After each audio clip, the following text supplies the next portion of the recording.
you ever had a dream so vivid, so powerful that it changed the entire trajectory of your life? A dream that felt more real than reality itself, where heaven seemed to touch earth and eternity whispered secrets into your soul. What if I told you that one of the most famous dreams in human history wasn't just a random vision during sleep, but a divine encounter that would reshape the destiny of nations? This is the story of a runaway, a deceiver, a man fleeing from the consequences of his choices, who stumbled upon a stairway to heaven in the middle of nowhere. His name was Jacob, and this dream would transform him from a fugitive into the father of 12 tribes. But here's what most people miss about this incredible story. This wasn't just about a ladder and some angels. Hidden within this ancient narrative are layers of meaning so profound that they still echo through our world today. From the stone pillow beneath his head to the oil he poured in worship, every detail carries significance that will leave you stunned. But let me warn you, this journey we're about to take together will challenge everything you thought you knew about divine encounters, about wrestling with God, and about the price of transformation. By the end of this story, you'll understand why Jacob's experience at Bethel became one of the most sacred moments in biblical history, and why his years with Laban reveal truths about human nature that are as relevant now as they were 4,000 years ago. Drop a 7 in the comments if you're ready to climb this heavenly ladder with me, and let's discover together why this runaway's dream holds the key to understanding one of the most dramatic character transformations ever recorded.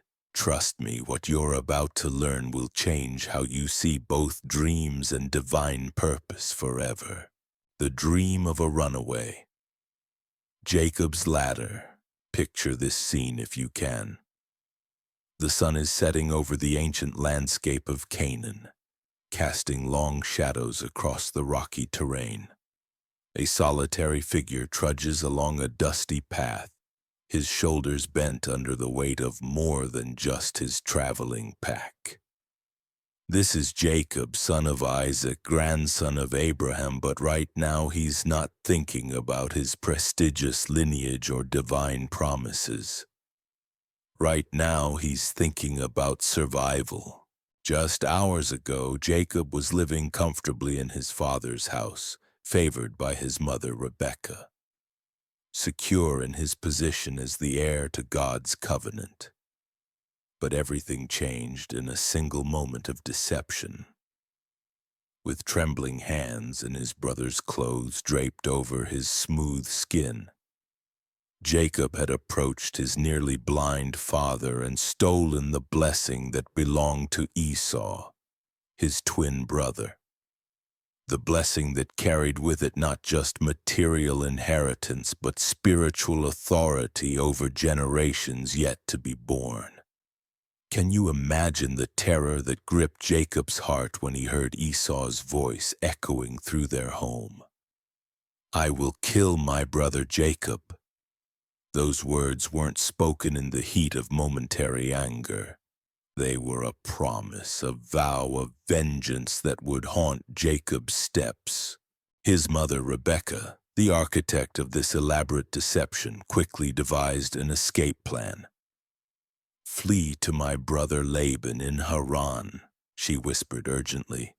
"Stay there until your brother's fury subsides." And so Jacob found himself here, alone on this desolate road, with nothing but the clothes on his back and the crushing weight of what he had done.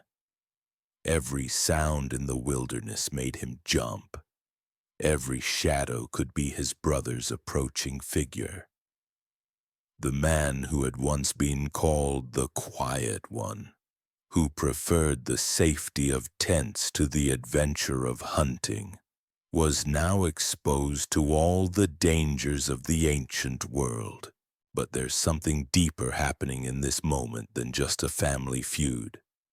Jacob represents something universal, the human condition of running from our mistakes, of trying to obtain by deception what we believe we cannot receive by grace.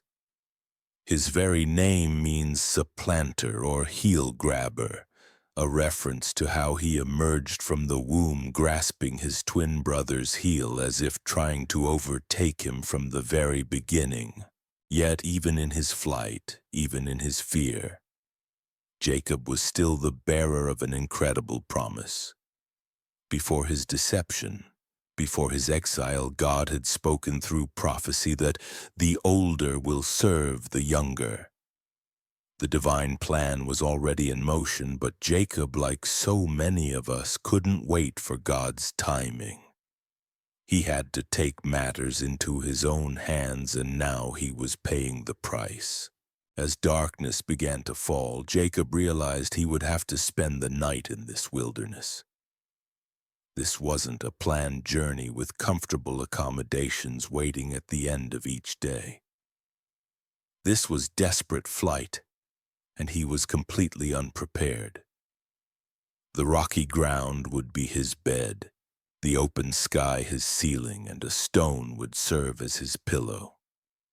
But here's where the story takes an extraordinary turn. In his exhaustion and vulnerability, in the middle of nowhere with nothing but regret for company, Jacob was about to encounter something that would shatter every assumption he had about God, about himself, and about his destiny. The place where he stopped was called Luz, an ordinary location with no particular significance. It wasn't a temple or a shrine or a place where people came to worship. It was just a patch of ground in the wilderness, unremarkable in every way. Yet this seemingly random spot was about to become one of the most sacred locations in human history. As Jacob arranged the stones around him for protection and placed one beneath his head as a makeshift pillow, he had no idea that heaven was about to invade earth. He couldn't have imagined that his restless sleep would be interrupted by a vision so magnificent, so terrifying, and so life-changing that it would echo through millennia. What happened next would transform this place from Luz, meaning separation, to Bethel, meaning house of God. But more importantly, what happened next would begin the long, painful, beautiful process of transforming Jacob from a deceiver into Israel, the one who wrestles with God and prevails. The dream was about to begin, and with it, a journey that would test every fiber of Jacob's character, challenge his deepest fears, and ultimately reveal that God's grace is greater than our failures. Are you ready to climb this ladder with him? Because what we discover at the top will change everything. Have you ever wondered what it's like to witness something so impossible that your mind struggles to process what you're seeing? Jacob was about to discover that the boundary between heaven and earth is far thinner than we imagine. As sleep finally overtook his troubled mind, something extraordinary began to unfold in that barren wilderness. The dream started slowly, like dawn breaking over distant mountains. But what Jacob saw defied every law of physics, every understanding of reality he possessed. Rising from the very ground where he lay, a massive stairway stretched upward, disappearing into the heavens above. This wasn't some flimsy rope ladder or wooden construction. This was a cosmic highway, solid and magnificent, connecting two realms that mortal eyes were never meant to see bridged. But the stairway itself wasn't the most breathtaking part of this vision. Moving up and down this heavenly escalator were beings of pure light and power. Angels of God, ascending and descending in perfect harmony. Can you picture it? These weren't the chubby, winged cherubs of Renaissance paintings. These were mighty warriors of heaven, messengers of the Most High, moving with purpose between the throne room of God and the dusty earth where Jacob lay trembling. And then, as if this spectacle wasn't overwhelming enough, a voice thundered from above. Not just any voice, but the voice of the Almighty Himself. I am the Lord, the God of Abraham your father and the God of Isaac. Imagine hearing those words echo through your soul, knowing that the Creator of the universe was speaking directly to you, a runaway fugitive sleeping on rocks in the middle of nowhere. But what God said next would have stopped Jacob's heart if he wasn't already paralyzed with awe. The land on which you lie I will give to you and to your offspring. Your offspring shall be like the dust of the earth, and you shall spread abroad to the west and to the east and to the north and to the south, and in you and your offspring shall all the families of the earth be blessed. Think about this moment. Here was Jacob, a man who had just destroyed his family relationships through deception, who was fleeing for his very life, who had nothing to his name but the clothes on his back. And God was promising him not just survival, but an inheritance that would span continents and generations. Not just personal blessing, but a destiny that would impact every family on earth. But the divine promise didn't stop there. God continued, Behold, I am with you and will keep you wherever you go, and will bring you back to this land. For I will not leave you until I have done what I have promised you. These weren't empty words of comfort. This was a covenant, a binding agreement from the God who cannot lie. When Jacob awoke from this earth-shattering dream, his first words reveal the profound impact of what he had experienced. Surely the Lord is in this place, and I did not know it. The man who thought he was alone in the wilderness discovered that he had been in the very presence of God. The place he assumed was God-forsaken turned out to be a gateway to heaven itself. But Jacob's response went deeper than mere amazement. Fear gripped him, not terror, but the appropriate awe that comes from encountering the divine. How awesome is this place! This is none other than the house of God, and this is the gate of heaven. In that moment, Jacob understood that he had stumbled upon something sacred, something that would forever change how he understood God's presence in the world. What Jacob did next reveals something beautiful about human nature and our response to divine encounters. He took the stone that had served as his pillow and set it up as a pillar, pouring oil on top of it as an act of worship and remembrance. This wasn't just a monument to mark a location.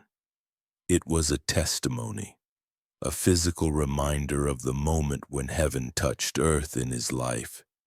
He renamed the place Bethel, House of God, because he recognized that this ordinary patch of wilderness had become extraordinary through divine visitation. But more than that, Jacob made a vow that would shape the rest of his journey.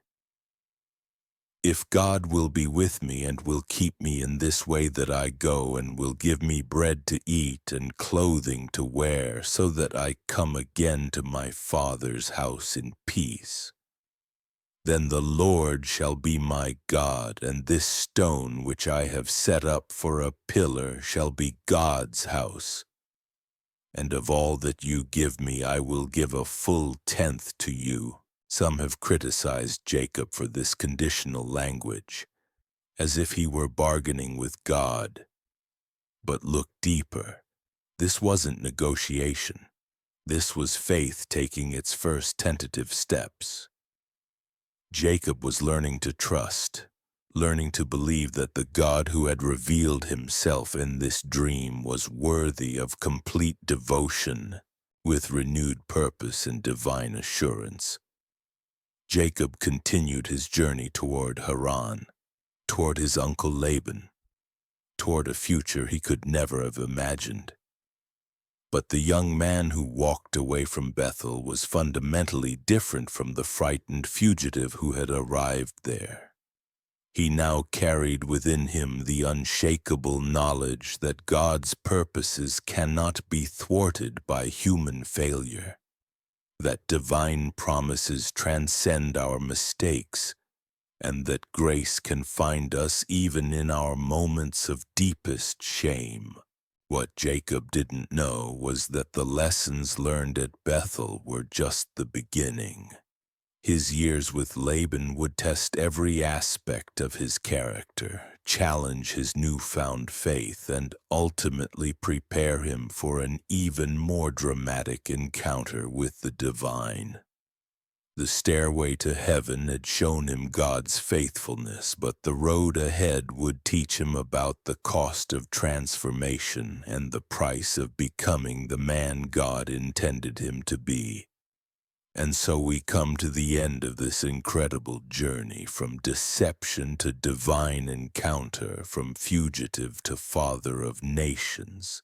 Jacob's story at Bethel reminds us that our darkest moments of failure and fear are often the very places where God chooses to reveal himself most powerfully. That stone pillow in the wilderness became a gateway to heaven, proving that sacred encounters aren't reserved for perfect people in perfect places. They happen to broken people in broken circumstances. The ladder Jacob saw wasn't just a vision for ancient times. It represents the eternal truth that heaven and earth are connected.